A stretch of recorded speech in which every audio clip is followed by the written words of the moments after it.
कौन सा mutual fund है जिसमें सिर्फ 1 लाख रुपए इन्वेस्ट किया होता तो आज 2 करोड़ 75 लाख होता? ये आज हम जानेंगे। साथ में जानेंगे कि कैसे 5 करोड़ एसआईपी से बन सकता है, किसी का बना है, बन भी सकता है कि नहीं, इस पे हम बात करेंगे। लेकिन उसके पहले हमने आप लोगों को एक लिंक दिया था जिसमें हमने बोला था आप अपनी डिटेल भेजिए अगर आप हमसे बात करना चाहते हैं, आपकी कोई डाउट है, म्यूचुअल फंड इन्वेस्टमेंट में कोई डाउट है तो यहां आके आप हमसे बात कर सकते हैं। उन्हीं में से एक आज राहुल गुप्ता जी आए हैं जो हमसे बात करने वाले हैं म्यूचुअल फंड इन्वेस्टमेंट को लेके। उनके क्या सवाल हैं हम उनके आंसर देने की पूरी कोशिश करेंगे। राहुल गुप्ता जी जो कि टीचर है और इन्वेस्टर है, आज हम उनसे बात करेंगे और बिटवीन द डिस्कशन आपको बताएंगे कौन सा फंड है जिसमें 1 लाख रुपए इन्वेस्ट किया होता तो आज 2 करोड़ 75 लाख होता और 5 करोड़ एसआईपी से कैसे, आज आप जानेंगे। राहुल जी आपका स्वागत है। Hello, thank you so much sir for inviting. कैसे हो आप? बहुत अच्छे। तो आप टीचर हैं, हाँ आप जी। इन्वेस्टर भी हैं, हाँ जी। तो आपके सवाल भी थे, जैसा डिस्कशन हुआ था आपने भेजा था कि बात हाँ, करनी हाँ, है, क्या हाँ, कैसा है। हाँ। सो क्या है, हम लोग ऐसी हर महीने में एक बार कोशिश करते हैं कि लोगों से बात करें। हम लोग एक तरह से फाइनेंशियल अवेयरनेस लाने की कोशिश कर रहे हैं कि लोगों को पता चले, सही चीज़ पता चले। बिल्कुल कई सर। बार चीज़ें पता भी नहीं रहती। तो आप भी एक इन्वेस्टर हो, Yes, तो आप क्या है, आपके अंदर क्या चल रहा है, कैसा क्या है? मेरा तो सबसे बड़ा क्वेश्चन यही है म्यूचुअल फंड्स को लेकर ही, कि जो बातें हैं लाइक म्यूचुअल फंड सही हैं हाँ। और इतना करोड़ हो जाएगा, इतना करोड़ हो जाएगा। तो सबसे बड़ा बेसिक क्वेश्चन तो ये होता है कि ये एक्चुअल में होता है क्या, इसका कोई रोड मैप है क्या, ये अचीवेबल भी है या फिर सिर्फ एक कहने की बात है। तो उसी के बारे में मेरे को आपकी राय जाननी थी कि क्या अगर मैं इन्वेस्टमेंट कंटिन्यू करता हूँ तो क्या 1 करोड़ 1.5 करोड़ 2 करोड़ 5 करोड़ का जो कैपिटल है इतना कॉर्पस क्रिएट किया जा सकता है क्या? ओके, तो अभी आप कर रहे हैं म्यूचुअल फंड इन्वेस्टमेंट कर रहे हैं, एसआईपी करते हैं, लमसम करते हैं? सर एसआईपी कर रहा हूँ पिछले 2.5 साल से। अच्छा, 2.5 साल से कर रहे हैं। हाँ जी, और 20,000 रुपये के आसपास की एसआईपी है मेरी। ओके। खुद से ही सेलेक्ट किए हुए फंड्स हैं, तो रिटर्न ना के बराबर है। लाइक ऐसा लगता है कि क्यों किया स्टार्ट, एफडी करते ज़्यादा अच्छा था। मतलब लगता है बुरा कि एफडी ज़्यादा बेटर थी। कई लोग कहते समझाते थे, मानता नहीं था। जोश में आके म्यूचुअल फंड कर दिया, सब लोगों ने बोला। तो लगता है कि क्या आपका क्या व्यू है उसमें? मुझे लगता है एक रोड मैप चाहिए कि क्या ऐसा पॉसिबल भी है, क्या ये प्रैक्टिकल है या फिर सिर्फ कहने की बात है? नहीं, सही है। आपका जो क्वेश्चन है ये सच में बहुत इंपॉर्टेंट है कि लोगों के बातों में आके जोश में मैंने एमएफ कर दिया और मैं पहले एफडी करता था। तो ये एक्चुअली यहाँ पे रिटर्न आएगा कि नहीं, कॉर्पस बनेगा कि नहीं, उस पर हम आएंगे। लेकिन सबसे पहले क्या है राहुल जी, ये जानना ज़रूरी है कि हर एक चीज़ का एक नेचर होता है। जैसे एफडी का एक नेचर है कि मैंने एफडी कर दिया और मुझे इतने % रिटर्न आ जाएगा। सो बिफोर इन्वेस्टिंग, किसी की बातों में आने से पहले या कोई वीडियो देखने से पहले ज़रूरी है मैं अपने आप से बात करूँ और उन हर एक चीज़ को डिटेल में जाके पहले समझूं कि जो मैं इन्वेस्टमेंट कर रहा हूँ वो नेचर है क्या। कई बार लोग ऐसे, जैसे ना आपने बोला मैंने जोश में आके कर दिया, किसी ने बोला एफडी में कम मिलता है, यहाँ तो डबल मिलेगा, मैंने कर दिया। तो दिक्कत वहीं से शुरू हो जाती है कि भाई आपको पहले एक रोड मैप आपको बनाना पड़ेगा। मैं तो आपको बाद में बताऊंगा, I am second person. First तो आपको बनाना पड़ेगा कि भाई मैं एफडी से यहाँ क्यों आ रहा हूँ। जिसमें आपसे पूछो आप क्यों आ रहे हैं, एफडी करो। भाई पहली बात तो आप आए क्यों, आपको आना ही नहीं चाहिए था, और अगर आप आए तो पहले आपको समझना चाहिए। तो उसका रोड मैप ये हो सकता है कि सबसे पहले तो आप पहले कुछ पार्ट, अगर आपने पहले कभी इन्वेस्टमेंट नहीं किया है म्यूचुअल फंड एसआईपी में, सो आप स्टार्ट पूरा मत कीजिए, आप एक अमाउंट से कीजिए कि भाई मैं अगर सपोज आपका 10 लाख एफडी है तो 2-3 लाख रुपए ही आप इसमें कीजिए, और वो भी एसआईपी के थ्रू कीजिए, लमसम मत कीजिए। दूसरा, इस नेचर को समझिए, यहाँ पे फिक्स नहीं होता है। जैसे आप खुद भी इस चीज़ को समझते हैं कि भाई यहाँ कोई फिक्स नहीं है कि मैंने डाल दिया है अब मेरे को एक फिक्स रिटर्न आ जाएगा। तो अगर मुझे फिक्स रिटर्न चाहिए मैं एफडी में कंटिन्यू करूँ। अगर मुझे पता है जो पास्ट में रिटर्न आए भी हैं, हालांकि पास्ट के रिटर्न फ्यूचर में गारंटेड नहीं होते हैं, बट पास्ट से पता चलता है कि यार 20-25-30 साल की बात है, हर एक सिचुएशन रही है, वॉर से लेके, सूखा से लेके, कोविड से लेके, तब भी मार्केट ने इतने रिटर्न दिए हैं। तो फ्यूचर में भी ऐसा दिख रहा है कि उतने ही या उससे थोड़ा बहुत कम भी अगर हम काउंट करके चलें तो रिटर्न तो आते हैं। अब एक और सवाल है कि आपने 2-2.5 साल पहले ही स्टार्ट किया। हाँ जी। तो 2-2.5 साल पहले जब आपने स्टार्ट किया है तो इसमें एक अच्छा भी और एक बुरा भी है। अच्छा ये है कि आप मार्केट के एक बॉटम लाइन पे हैं, जहां पे अभी बिल्कुल बॉटम पे हैं, और इस समय आप इंटर किए हैं जहां पे मार्केट बॉटम पे है, डाउन है, वहीं घूम रहा है पिछले 6 महीने से, कभी बढ़ता है घटता है, बढ़ता है घटता है। तो इसमें अगर आपने एसआईपी के थ्रू किया है तो आपको कुछ एसआईपी तो आपके हर महीने आपके अकाउंट में ऐड हो रही हैं, और आज उस एनएवी यूनिट की वैल्यू जो है काफ़ी कम है, जो फ्यूचर में जाके अच्छी होगी। सो आप पहले एक चीज़ डिसाइड कर लीजिए कि आप एफडी से यहाँ क्यों आ रहे हैं। ये बाद में आएगा, कोई सेकेंडरी जो बंदा होगा बाद में बताएगा। पहले आप डिसाइड कर लीजिए आप आ क्यों रहे। अदरवाइज आप एफडी में ही रहिए, क्योंकि दोनों अलग अलग चीजें हैं, दोनों बहुत अलग अलग चीजें हैं। तो पहले अपने को देखना पड़ेगा। एफडी से ज्यादा रिटर्न आते हैं, बिल्कुल पक्की बात है, लेकिन विथ रिस्क आते हैं, एक साथ नहीं आते हैं। अप एंड डाउन होता रहता है। सो और ये पिछले 2 साल में चूंकि मार्केट डाउन रहा है, तो हो सकता है कि आप जब देखते हैं तो आपको आपका पोर्टफोलियो कम दिख रहा हो या उतना ही दिखता हो, ये कई बार कम भी हो सकता है। हाँ, काफी फ्लक्चुएट होता है, मतलब कभी लगता है कि क्यों कर रहे हैं इसको, बंद ही कर देते हैं, इससे अच्छा तो जो चल रहा था उसी को चलने देते हैं, ज़्यादा बढ़िया रहता। कम से कम एक फिक्स रिटर्न मिल रहा होता, शांति रहती, चैन से नींद आती। तो एक्चुअली पोर्टफोलियो बड़ा होता है तो फिर थोड़ा घबराहट सा होता है कि यार ये रोज का ही 15-20 हज़ार प्लस माइनस हो जाता है।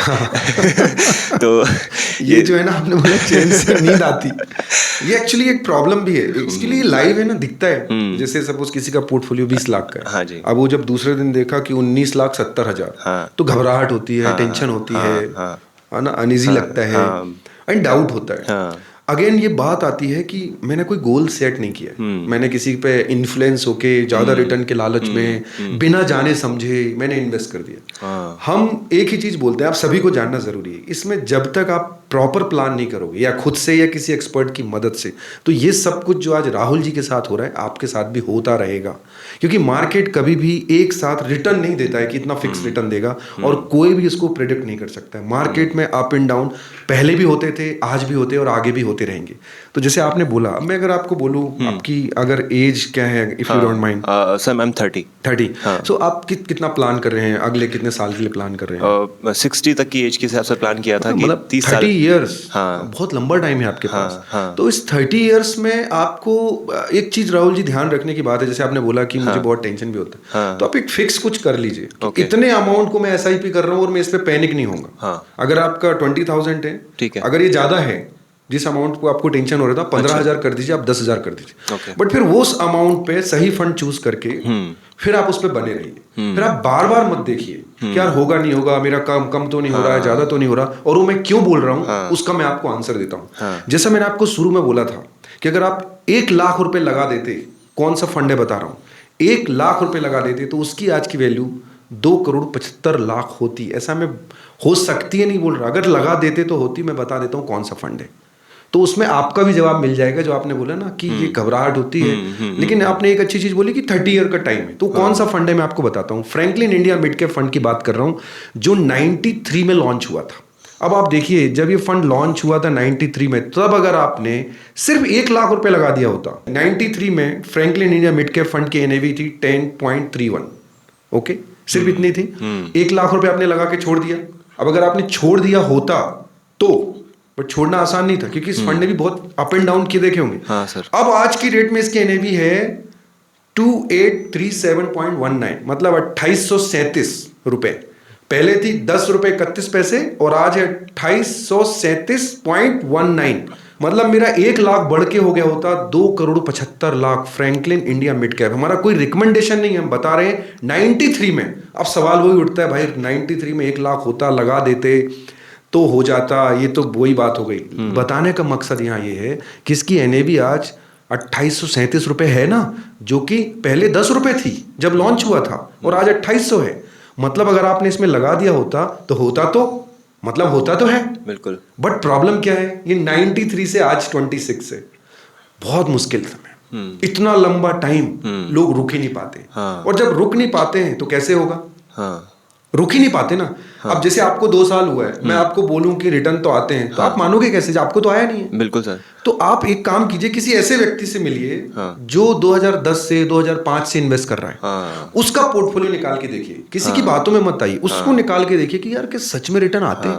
आप खुद भी गूगल कीजिए, आजकल तो चैट GPT है, कि सच में कोई भी फंड डाल दीजिए, पिछले 20 साल के रिटर्न देख लीजिए, आपको पता चलेगा कि हाँ इतना हो सकता है। अब मैं दूसरे सवाल का भी जवाब देता हूं, जिसमें मैंने क्या बोला था, ये 5 करोड़ कैसे बन सकता है, कि SIP से बन भी सकता है कि नहीं, उस पर अपन बात कर लेते हैं। क्योंकि हम 5 करोड़ क्यों नंबर ले रहे हैं, वो 1 करोड़ भी हो सकता है, 10 करोड़ भी हो सकता है, 50 लाख भी हो सकता है। आप अपने हिसाब से कैलकुलेट कर लेंगे। मैं 5 करोड़ का फिगर इसलिए लिया कि आज से 20-25 साल के बाद 5 करोड़ तो चाहिए ना अपनी लाइफ जीने के लिए, अच्छे से करने के लिए। और हैरान हो जाएंगे आप जान के कि करना कितना है उसके लिए। आज करना कितना है। अगर मैं सिर्फ इसकी जो मैंने अभी बात की Franklin India mid cap fund की बात करूं, किसी तरह का रिकमेंडेशन नहीं है, एग्जांपल के तौर पे मैं बता रहा हूं, क्योंकि ये फंड पुराना है, 93 से लॉन्च हुआ है। अभी जो पिछले 2-3 साल में फंड आए उनमें अच्छे रिटर्न भी दिए, उनको मैं बहुत ज़्यादा वैल्यू नहीं करता, बिकॉज मुझे वो फंड चाहिए उनको स्पेशली हम देखते हैं जिनका पिछला 25-30 साल 20 साल का तो कोई ट्रैक रिकॉर्ड हो, जिन्होंने सारे अच्छे बुरे दिन मार्केट के देखे हैं, इसलिए हमने इस फंड को लिया है, रिकमेंडेशन नहीं। अब आप इसी फंड का एग्जांपल ले लें तो इस फंड में अगर दोनों बताऊंगा मैं, लमसम और एसआईपी, अगर लमसम 4.5 लाख रुपए आपने कर दिया होता, वो भी कब, मैं 93 की बात नहीं कर रहा हूं, मैं बात कर रहा हूं 2000 में, जुलाई के महीने में आपने कर दिया होता कि भैया मैंने 4.5 लाख रुपए इकट्ठा डाल दिया, तो इसकी जुलाई में एनएवी कितनी थी, 22 रुपए 84 पैसे, 22.84, और आपने 4.5 लाख किया तो आपको यूनिट्स कितने एलोकेट होते, 19,702। ये फिगर याद रखिएगा, एनएवी जो लगभग 22 रुपए है, यूनिट्स कितने एलोकेट हुए, 19,702 सन 2000 में। अब आज अपन देख लेते हैं, आज इसकी एनएवी क्या है, आज की डेट में है 2837, और 19,702 यूनिट्स हैं आपके पास, कर लीजिए कैलकुलेट कितना हो रहा है, 5,55,00,000 रुपए। सन 2000 जुलाई से जुलाई 26 साल में 4.5 लाख का 5,55,00,000 रुपए हो सकता था। अब सवाल आता है कौन लगाते था 4.5 लाख रुपए और कौन रुकता, क्योंकि 2000 से 2007 में डाउनफॉल आया होगा, 10 में आया, फिर 14 में आया, फिर कोविड आया, फिर ये हुआ, इतने सारे डाउनफॉल आए और उसके बाद रुकना इतना आसान नहीं होता। आप भी सोचते होंगे यार ये तो बड़ा इजी है, लगा के भूल जाओ, हो गए 5 करोड़। नहीं होता, इजी नहीं है, इजी इसमें नहीं है। क्यों नहीं है, पेशेंस नहीं है। जैसे अभी राहुल जी बोल रहे थे एफडी करते हैं, घबराहट होती है, नहीं मालूम होने की वजह से होता है, कई बार नहीं, पूरी जानकारी नहीं होती, और कई बार एक्सपर्ट नहीं होते। जैसे अभी राहुल जी बोल रहे थे मैंने खुद से कर लिया है, खुद से करना बुरा नहीं है, पूरा नॉलेज लेके करिए, फिर अडिग रहिए चीज़ों पे। तो एक बात देखिए आपने, जैसे मैंने बोला था, होता तो है 93 में जिसने भी 1 लाख रुपए लगा दिया होता इस फंड में तो 2,75,00,000 हो गए होते ना, ये दिख रहा है। मतलब यार सच में होता तो है, लेकिन सर यार 4.5 लाख रुपए इकट्ठा में भी कई लोग नहीं लगा सकते थे। अगर एसआईपी कर लेते उस समय कि भाई अगर मैं 2000 में एसआईपी कर देता, ज़्यादा सैलरी भी नहीं थी, ऐसा नहीं था, कितना करता तो मेरा हो जाता 5 करोड़। आपको पता है अमाउंट क्या है, सिर्फ 7,000 रुपए का एसआईपी। अभी मैं इसके रिटर्न के हिसाब से बोल रहा हूँ, इसका जो CAGR है वो 19.69 है लास्ट 26 ईयर का। इसके हिसाब से देखा जाए तो आपका टोटल सिर्फ 7,000 रुपए का अगर आप एसआईपी करते तो आपका फंड आज की डेट में 26 साल में 5 करोड़ बन सकता है। ऐसे देखा जाए तो लगता नहीं कि इजी तो है, मैं हर महीने मेरे अकाउंट से 7,000 रुपए कट रहा है, इस particular Franklin India mid cap fund में जा रहा है, कोई रिकमेंडेशन नहीं है, 93 से इसलिए बता रहा हूँ, जा रहा है। आगे भी इतने रिटर्न देगा ऐसा जरूरी नहीं है, लास्ट 26 ईयर में दिया है। अब जा रहा है, इकट्ठा हो रहा है, जा रहा है, तो फिर दिक्कत कहाँ है, दिक्कत यहाँ है। जैसे भी राहुल जी ने भी बोला, क्या दिक्कत है भाई, दिक्कत ये है कि मैं बना रहूं कि नहीं, निकल जाऊं कि नहीं, बहुत सारे कन्फ्यूज़न है, कोई रोड मैप नहीं है, कितने साल के लिए लिया है, नहीं लिया है। 2 तरह के लोग इस फंड को लिए होंगे, एक प्रॉपर प्लानिंग करके कि 15-20 साल के लिए ले लेता हूं, और एक ले लेता हूं, ट्राई करता हूं, देख लेता हूं सही है नहीं है, डेली देखा, बंद किया, चालू किया, निकाल लिया, दूसरे फंड में चला गया, किसी ने कुछ बोला वहाँ चला गया, और वो कभी बन ही नहीं पाएगा ना। मैं हर बार तो एग्जाम्पल देता हूँ जो कि बहुत प्रैक्टिकल एग्जाम्पल है, वो पौधे वाला, कि मैं उसको बार बार निकालूंगा, फिर यहाँ लगाऊंगा, फिर ये करूंगा, तो फंड कभी बन नहीं पाएगा।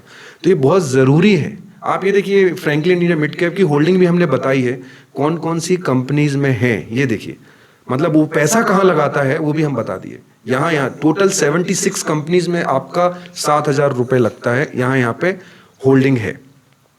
तो राहुल जी ऐसा है, मतलब बनता है आपको, इसलिए मैंने बताया। हाँ। देखो आप 1 लाख का भी हमने बताया, बनता तो है। देखिए हम तो इतना अच्छा डिस्कस कर ही रहे हैं और अच्छी इन्फॉर्मेशन निकाल के लाए हैं। अगर आप इस चैनल में नए हैं तो प्लीज़ इस चैनल को सब्सक्राइब कर लीजिए, इस वीडियो को लाइक कीजिए, कमेंट्स भेजिए, और ये वीडियो ना आप सब तक भेज देना, क्योंकि आज जो हम डिस्कस कर रहे हैं ना वो सवाल सभी के हैं। अगर आप SIP म्यूचुअल फंड करते हैं तो वो सभी के सवाल हैं, उन सभी सवालों का जवाब आज की वीडियो में हम देने की कोशिश कर रहे हैं। तो प्लीज़ इस चैनल को आप सब्सक्राइब ज़रूर कर लें। SIP 7,000 की करते उस समय तो भी 5 करोड़ बन जाता 26 साल में, 4.5 लाख रुपए डालते तो भी बन जाता। अभी मैं ये भी बताऊंगा आज से कितने की करें, कि ये रिटर्न तो नहीं, बट मैं आपको कम रिटर्न में बता दूंगा कैसे 5 करोड़ बन सकता है। ये तो पिछला था, अगला भी मैं बताऊंगा, लेकिन पहले आप अपना सवाल मेरा ये क्वेश्चन था सर, आपने मिड कैप का बोला फ्रैंकलिन का, तो मैंने मिड कैप भी स्टार्ट किया था। और मिड कैप स्टार्ट किया तो उसके बाद से तो मुझे लगा कि मुझे तो ये करना ही नहीं चाहिए था। उस टाइम पे जब देखा रिटर्न तो बड़ा अच्छा आ रहा था कि इतने % दे देगा, बड़ा अच्छा दिख रहा था, 20, 22, 21%। जब लगाया उसके बाद से तो प्लस में कभी आया ही नहीं। कौन सा? Motilal Oswal mid cap fund है मेरे पास में। और टॉप कैटेगरी फंड था उस टाइम पे, रिकमेंडेशन था, मैं लगा दिया और नेगेटिव है तब से ही। समझ ही नहीं आ रहा क्या करना है, उसको कंटिन्यू करूं, बंद करूं, और डालूं, कुछ समझ नहीं आ रहा क्या क्या क्या है उस पे व्यू, आपका क्या व्यू है? ओके तो मोतीलाल ओसवाल मिड कैप आपने लिया है और आप ये जानना चाहते हैं भाई मैं क्या करूं, एग्जिट हो जाऊं, रुकूं, किसी और फंड में चला जाऊं, एसआईपी कंटिन्यू करूं, क्या करूं? बिल्कुल। तो देखिए, अगर आप देखें मोतीलाल ओसवाल मिड कैप जो फंड है, जिसे आपने खुद ने बोला कि रिकमेंडेशन थी, एक्सपर्ट ने भी उसके लिए कभी नेगेटिव नहीं बोला है, पॉजिटिव था, इसमें दो चीजें हैं, इसमें प्लस और माइनस दोनों। एक तो पास्ट में भी इसने अच्छा रिटर्न दिया है, तो फंड में ऐसे कोई फंडामेंटली में देखूं कि कुछ ऐसा गलत हो गया है तो ऐसा नहीं है। ओवरऑल अगर मार्केट भी आप देखेंगे पिछले 1.5-2 साल में तो कुछ खास रिटर्न नहीं आए। इस पर्टिकुलर फंड ने थोड़ा कम रिटर्न दिया। उसकी वजह एक ये है कि इसकी होल्डिंग सिर्फ 31 कंपनी में, मतलब ऐसा नहीं कि इसने 150-200 कंपनीज में लगाया है। इसी वजह से इसको रिटर्न बहुत ज्यादा भी आया है पास्ट में। अच्छा, क्योंकि लिमिटेड जगह इसने पैसा लगाया है, तो ऐसा नहीं हो, उसका बेनिफिट भी बहुत अच्छा रहा है। अगर आप पहले भी देखें, अगर आप होल्डिंग देखें, ये मैंने आपकी लिस्ट सामने रखी है, कल्याण ज्वेलर्स है, और बहुत सारी एक्सटर्नल है, KEI है, आदित्य बिरला कैपिटल है।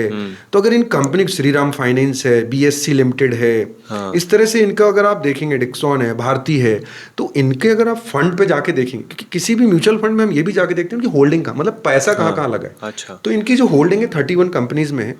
अभी तक किसी भी एक्सपर्ट ने ये नहीं बोला है कि यहाँ से निकलना चाहिए। अच्छा। अगेन 1.5-2 साल में हम कैसे डिसाइड कर लें, जो कि पास्ट में अच्छा रिटर्न दिया है।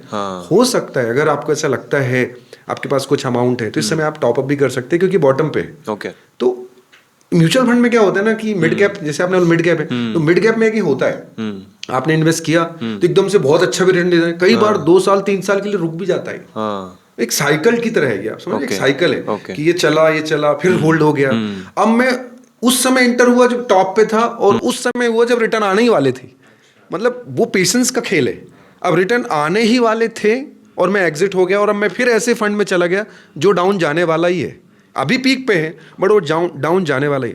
तो हमें क्या करना चाहिए, हम जब ऐसे होता है कोई फंड, ऐसे होता है मतलब एक लेवल पे होता है, वहाँ पे एंट्री ले लें तो बहुत ही अच्छा है। वहाँ एंट्री नहीं हो पाई तो जब वो ऐसे ऐसे उसका जो रूट होता है, एक तरह एग्जांपल दे रहा हूँ, तो फिर बने रहे उसमें। अच्छा, होता ना, अगर बोट समझ लें कि मैं समंदर में बोट कर रहा हूँ और जब लहरें आ रही हैं, तो अब मैं कूद के गया कि मैं जाऊँगा कि नहीं, पहुँचूंगा कि नहीं, रिस्क तो रहता ही है कोई भी म्यूचुअल फंड हो। मिड कैप में थोड़ा पेशेंस ज़्यादा रखना पड़ता है, 2-3 साल रिटर्न नहीं, कई बार नहीं आते। मेरे हिसाब से तो बने रहना चाहिए। फाइनली तो आपका डिसीजन होगा, क्योंकि होल्डिंग अगर मैं देखूँ तो ठीक ठाक है, कोई ऐसी कंपनी नहीं लग रही जो बहुत गलत है। 31 कंपनीज ही है सिर्फ। इससे फायदा भी है, और थोड़ा सा ये है कि कई बार मोमेंटम बनने में टाइम लगता है। सर इसके साथ ही मैंने मेन तो यही था म्यूचुअल फंड लगाने का कि रिटर्न की बड़ी बातें होती थी।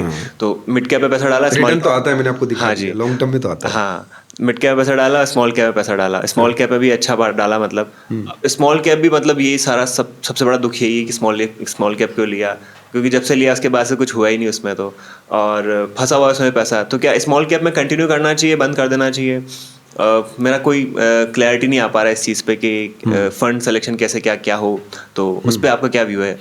नहीं, स्मॉल कैप की आपने बात की तो अगेन आपने खुद से लिया था। कितने लिए हैं आपने? वो सर जो ऐप पे रिकमेंडेशंस होती है वो ऐप की रिकमेंडेशन के हिसाब से ले लिया मैंने कि टॉप परफॉर्मिंग है, तो मैंने रिटर्न भी दिखाते हैं कि 3%। हाँ, तो वो बड़े अच्छे दिख रहे थे, मैंने कहा यार बहुत बढ़िया है, तो मतलब मैं तो इससे मैं राजा बन जाऊंगा।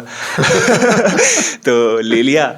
अब ले लिया तो फंस गए उसमें। अब जब से करा है तब से वो तो ना प्लस में आने का नाम ही नहीं ले रहा, पता नहीं कब आएगा। मैं जो लगाया कम से कम वो तो निकालूं मैं, अगर करना है FD पे कुछ भी करना है तो। पर अब क्या है, समझ ही नहीं आ रहा उसका क्या करना चाहिए। देखिए, मैं सबसे पहले बोलूँ, रिटर्न देख के इन्वेस्ट नहीं करना चाहिए। सबसे पहली बात तो ये, रिटर्न अगर मैं देखूंगा इस फंड का इतना आया, ये मैं कभी मैं मतलब रुक ही नहीं पाऊंगा। रिटर्न देख के कभी इन्वेस्ट नहीं करना चाहिए। तो राहुल जी देखिए, एक चीज तो है कि हमने बताया, ये डिटेल में इसलिए बता रहे हैं क्योंकि किसी भी चीज को देखने के लिए ना ऐसे 1 साल या मैं तुरंत बोल दूं आते हैं, ऐसा तो कहीं पैसा बनता नहीं है कि भाई मैंने पैसा लगाया और वो डबल हो जाए।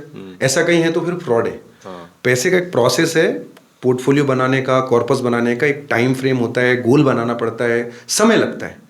कोई अगर बोले, और वैसे भी कोई बोले जल्दी पैसा बड़ा हो जाता है, तो ऐसी कोई जगह मैं तो नहीं जानता हूँ। अगर ऐसे बनाना है पोर्टफोलियो में प्रॉपर तरीके से, तो टाइम तो लगता है। आपने स्मॉल कैप कितने लिए हैं? एक ही फंड लिया है सर। एक ही लिया है? हाँ। ओके, कौन सा लिया है? बंधन का है सर। बंधन का है। तो बंधन ने अच्छे रिटर्न दिए हैं। हाँ। अगर आप हिस्टोरिकल देखेंगे, बंधन ने अच्छे रिटर्न दिए।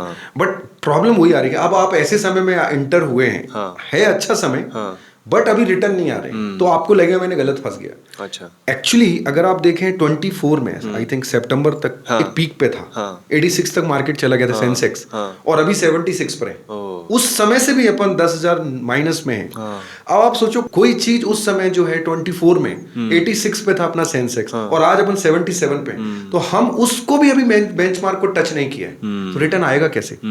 लेकिन मेरा आपसे सवाल है कि आपने ये इन्वेस्ट किया कितने साल के लिए? क्योंकि आपके जो इन्वेस्टमेंट है ना 2 साल का है। तो आप 2 साल में कैसे डिसाइड कर रहे हो कि फंस गया हूँ, कि क्या हो गया हूँ, कि कैसा? कोई डिसीजन नहीं लिया, बस लोगों से बात हुई, दोस्तों से बात आया कि कर ली भी अच्छा चीज है, कर लेना चाहिए, सब कर रहे हैं। इसीलिए मैं एक चीज और बोल रहा हूँ, जब हम कई बार, ऐसा कोई रिकमेंडेशन नहीं है, मेरा अपना सजेशन है, जो मैंने बहुत सारे लोगों से बात करके देखा है। जब मैं खुद से कुछ करता हूँ, बिकॉज आप अपना लाइफ में बिजी हैं, अपना काम करते हैं, तो कोई ना कोई एक्सपर्ट होना चाहिए। तो ये जो इमोशनल फीलिंग आती है आपकी, इनके आंसर करने वाला व्यक्ति चाहिए, और वो होता है आपका एक्सपर्ट, जो आपको इन सब चीजों के आंसर देगा। वही तो होता है ना कि भाई नहीं अभी सर क्यों बने रहना है, क्यों करना है, क्योंकि बाकी रील आए गए, कोई गया, कोई दोस्त आया गया, बट मुझे कोई एक ऑथेंटिक डेटा चाहिए जिससे मैं अपना डिसीजन ले पाऊँ, क्योंकि ये बात मेरी मेहनत से कमाए हुए पैसों की है। सिर्फ बातों से तो मन नहीं भरता ना, कोई डेटा चाहिए, तो इसलिए मैं आपको डेटा दिखाया। इसी तरह आपने जिस फंड की बात की, वो जो बंधन स्मॉल कैप है, वो एक है ना बेस्ट फंड है, अच्छे रिटर्न दिए। मैं पास्ट की बात कर रहा हूँ, future I don't know, but जैसे सभी फंडों ने अच्छे रिटर्न दिए, तो आगे भी दे सकते हैं। लेकिन सवाल उठता है कि आपने सारे डिस्कशन 2 साल के किए। मैं आपको फिर सलाह दूंगा, आप अपना एक रोड मैप बनाओ अपना खुद का। अच्छा। कि भाई मैं यार अभी 30 साल का हूँ, मैं 45 साल तक इन्वेस्ट करूंगा, ठीक है। 15 साल तो मैं बिल्कुल वो हूँ। अब इसी फंड में अगर आप 15 साल बने रहोगे, तो आप देखो आपको क्या रिटर्न आता है। बट इजी नहीं होगा।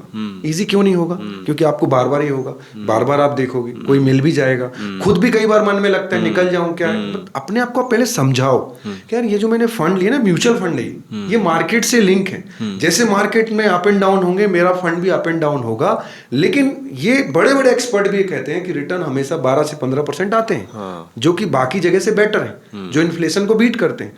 तो आप पहले एक रोड मैप बनाओ कि 15-20 साल तो मैं बना रहूंगा, सही फंड है आपके, उनमें बने रहिए। आप देखेंगे कि आपको रिटर्न आती है, क्योंकि इसमें कंपाउंडिंग भी लगता है। तो कंपाउंडिंग तो लगता शुरू से, बट असर दिखता है 5-7 साल के बाद स्टार्ट होता है। सो आप इस पे बने रहिए, और अगर आप लॉन्ग टर्म व्यू है तो फिर आप ज्यादा मत सोचिए। सर साथ ही उस टाइम पे ना गोल्ड सिल्वर की बड़ी बातें चल रही थी, सब गोल्ड सिल्वर, तो अब ले लिया गोल्ड सिल्वर भी। अब गोल्ड ऊपर से डाउन है ऑलमोस्ट 25%, सिल्वर डाउन है 40% टॉप से। ऐसा लग रहा है कि तो पता नहीं अब होगा कि नहीं होगा। कुछ लोग कहते हैं कि नहीं गोल्ड सिल्वर पे तो कोई दिक्कत नहीं है, पर कुछ मोमेंटम ही नहीं आ रहा है। तो क्या करना चाहिए उसका? मतलब निकाल दें, पड़ा रहने देते हैं? क्योंकि उसमें तो थोड़ा बहुत रिटर्न मिल रहा है, प्लस में है, क्योंकि बहुत टाइम से चल रहा है, पुराना भी था तो, पर अब कुछ क्लियर नहीं हो पा रहा है। सोचता हूँ कि इसको भी निकाल देता हूँ और मतलब कुछ ना कुछ कहीं दूसरी जगह प्रॉपर्टी में लगाता हूँ, ज़्यादा बढ़िया रहेगा।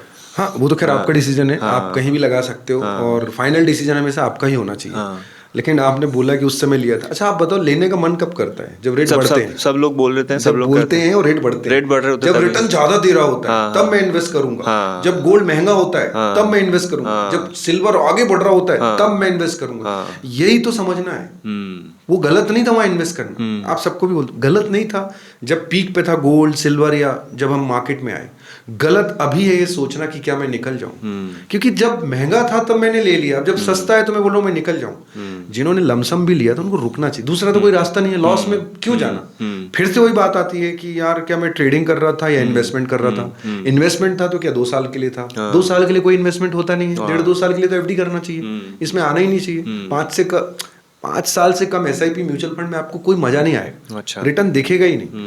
तो अगर आपने गोल्ड और सिल्वर में आप उस समय एंटर हुए थे, तो हम जो सारे एक्सपर्ट भी कहते हैं, मैंने भी जो स्टडी के समझ में आता है, इस समय भी उसमें इनफैक्ट और लेने का है। अच्छा। एसआईपी के थ्रू छोटा अगर हम ले सकते हैं तो अगर हम अभी ले लेते हैं, और अगर इसको हम अगले 5-7 साल में देखें, अगर आप गोल्ड को भी उठा के देखें, तो रिटर्न तो अच्छे दिए हैं। 11-12% का CAGR है। लेकिन सवाल उठता है कि एक एसेट एलोकेशन होता है। अच्छा। एसेट एलोकेशन में क्या होता है, हर एक चीज का एक डिसाइड होता है कि भाई इतना इतना इतना होना चाहिए। तो अगर आप देखें कि अगर आप SIP भी करते हैं तो 80% हाँ। आपका इक्विटी में जाना चाहिए और 20% में गोल्ड होना चाहिए। अच्छा। 5% आप सिल्वर भी ले सकते हैं। हाँ। तो आपका एक एसेट एलोकेशन होता है कि भाई फ्लेक्सी कैप है, मिड कैप है, स्मॉल कैप है, गोल्ड है, सिल्वर है, तो फिर एक एसेट एलोकेशन होता है। हाँ। तो आपको रिटर्न आते हैं। जब अच्छा। गोल्ड है, सिल्वर है, इनमें जब बढ़ेगा तो भी रिटर्न आएगा। और सारा मिड कैप, स्मॉल, अब आपने जैसे स्मॉल कैप ले लेके बहुत रिटर्न आएगा। ऐसे गलती कई बार लोग करते हैं, 3-3, 4-4, 5-5 स्मॉल कैप डाल दिए हैं। हाँ। तो वो एसेट एलोकेशन नहीं है, सही से पता नहीं कि नहीं सब कुछ होना चाहिए मेरे पास, सारी चीजें होना चाहिए, हर तरह के फंड होना चाहिए, स्मॉल, मिड, फ्लैक्सी, मैं बोला ना सब कुछ होना चाहिए, गोल्ड, सिल्वर, गोल्ड भी एक पार्ट होना चाहिए, लेकिन बहुत ज्यादा नहीं। जब भी हम रिटर्न के पीछे भागेंगे हम हमेशा लॉस में रहेंगे। अच्छा। जब जिसने भी रिटर्न को चेस किया है कि मुझे ज्यादा मिल जाए, इस फंड में लगा दूं तो ज्यादा मिल जाए, अभी नहीं आ रहा है यहां से निकल जाता हूं, तब उसको नुकसान हुआ है। जब भी प्लानिंग से आप जाओगे, जब आप प्लान करके इन्वेस्ट करोगे, SIP करोगे कि इतने साल ये फंड, और हर एक साल में हमें रिव्यू करना है, इन्वेस्टमेंट करके भूलना नहीं है। जरूरी नहीं हम एक ही फंड में जिंदगी भर बने रहें। पहले ऐसे होता भी था, लेकिन अब समय बदल गया है। अब हमें खुद या कोई एक्सपर्ट की मदद से रिव्यू करते रहना चाहिए, बात करते रहना चाहिए। जैसे आपने बोला ऐप में रिकमेंडेशन आ जाता है, वो अपनी जगह, लेकिन मैं मानता हूँ उन रिकमेंडेशन से ज्यादा जरूरी है आपकी प्लानिंग, आपके गोल, क्योंकि उसमें ये थोड़ी ना आता, उसमें तो रिटर्न आता है, आपकी प्लानिंग थोड़ी ना आता है। आपका नेचर नहीं पता, वो तो सिर्फ रिटर्न रिकमेंड कर रहा है। हाँ। और हम अट्रैक्ट होते हैं। हाँ। हमें रिटर्न चेस करेंगे, लॉस में रहेंगे। हमें गोल चेस करना है। मैंने एक गोल बनाया कि यार 20 साल रहूंगा, जैसे मैंने आपको एग्जांपल दिया। तो अभी मैंने आपको क्या बताया कि ये जो मैंने आपको डिटेल बताया, 26 साल लगे, इतना बना, फंड के नाम भी बताए, आप खुद भी जाके देख सकते। बट 26 साल है। अभी तक हमने देखा कि 2000 से 26 तक 7,000 का भी SIP क्या होता है इस रिटर्न के हिसाब से। इसमें आपने देखिए इसमें कितना रिटर्न दिया इसने, 19.69% के हिसाब से CAGR है। अब सवाल उठता है कि यार ये बात होगी पुरानी, आज से 26 से आपका इस कितना है 30, हाँ। आपको 5 करोड़ बनाना है। हाँ। तो आपको कितना करना चाहिए ये भी तो आप जानना चाहोगे। हाँ, है ना? बिल्कुल। तो अभी आप ऑलरेडी कितने का SIP कर रहे हो? 20,000। 1,000 कम कर दो आप। अच्छा। हाँ, ओके। 1,000 कम कर दो, आप 19,000 करो। और 19,000 से अगर अगले 26 साल आप रहते हो, मैं 19% CAGR नहीं ले रहा हूँ, मैं इसको और कम कर देता हूँ, क्योंकि इतने रिटर्न हमेशा आएंगे बिल्कुल जरूरी नहीं है, कम भी हो सकते। मैं 14% ले लेता हूँ कि 14% का CAGR, क्योंकि 26 साल है। अच्छा। 5 साल 10 साल होता तो मैं 12% लेता, ठीक है। बट 26 साल है, ये मिड कैप है इसलिए बोल रहा हूँ। ये नहीं, इस तरह का कोई भी मिड कैप फंड आप कोई रिकमेंडेशन नहीं आप लेते, तो आप सिर्फ 14% के हिसाब से अगर देखें, 19,000 का अगर आप SIP करते हैं यहाँ से 26 साल, मतलब आपकी जो उस समय क्या होगी, 56 की एज में आपके पास 5 करोड़ होगा। हाँ। 19,000 की SIP से। तो अगर आप 19,000 का SIP करते हैं अगले 26 सालों के लिए, तो अगर 14% रिटर्न आता है CAGR, आ सकता है, आएगा कि नहीं पता नहीं, पास्ट में तो आए, तो आपका जो फंड है वो 5 करोड़ बन सकता है सिर्फ 19,000 की SIP से। पास्ट में भी बना है, फ्यूचर में भी बन सकता है। अब सवाल उठता है कि क्या आप 26 साल बने रहेंगे? अगर बने रहेंगे, जितने भी अभी करियर के स्टार्टिंग में हैं, जिनका 25-30 साल है, 35 साल भी है, तो अगर आप यहाँ से शुरू करते हैं तो 5 करोड़ का फंड बना सकते हैं। और एक 5 करोड़ का फंड 56 की एज में एक अच्छा खासा होगा। आप ऑलरेडी 20,000 कर रहे हैं, 1,000 कम कर दो, बट आप बने रहो। तो इस तरह से आपका 5 करोड़ का वेल्थ बन सकता है। Thank you so much sir, काफ़ी कुछ आपने क्लियर करा, मतलब काफ़ी थॉट मेरा क्लियर हुआ, यहाँ पे क्लैरिटी मिली कि कैसे इन्वेस्टमेंट करना चाहिए। तो मैं डेफिनेटली उसके ऊपर बना रहता हूँ और लॉन्ग टर्म का प्लान करता हूँ। शॉर्ट टर्म में तो कुछ अच्छा रिजल्ट मिला नहीं, पर आई गेस लॉन्ग टर्म में काफ़ी अच्छा रिजल्ट मिलेगा। तो हाँ बिल्कुल, हम आगे भी आपसे बात करते रहेंगे, हम कोशिश करेंगे महीने में एक बार आपसे बात करें। सो राहुल जी, आपके सवाल बहुत अच्छे थे। मुझे लगता है ये चीज़, चूंकि आप खुद इन्वेस्ट करते हो, एंड तो वो बहुत ज़रूरी है। जैसे आपने मिड कैप की बात की, स्मॉल कैप की बात की, आपने रिटर्न पे बात की, तो मेरा एक ही कहना है, सिर्फ 2 साल में कभी रिटर्न कैलकुलेट नहीं होते, आपको समय देना पड़ेगा। और अगर आप इस समय एग्जिट हो जाते हैं तो एक बड़ी गलती होगी। आप बने रहिए।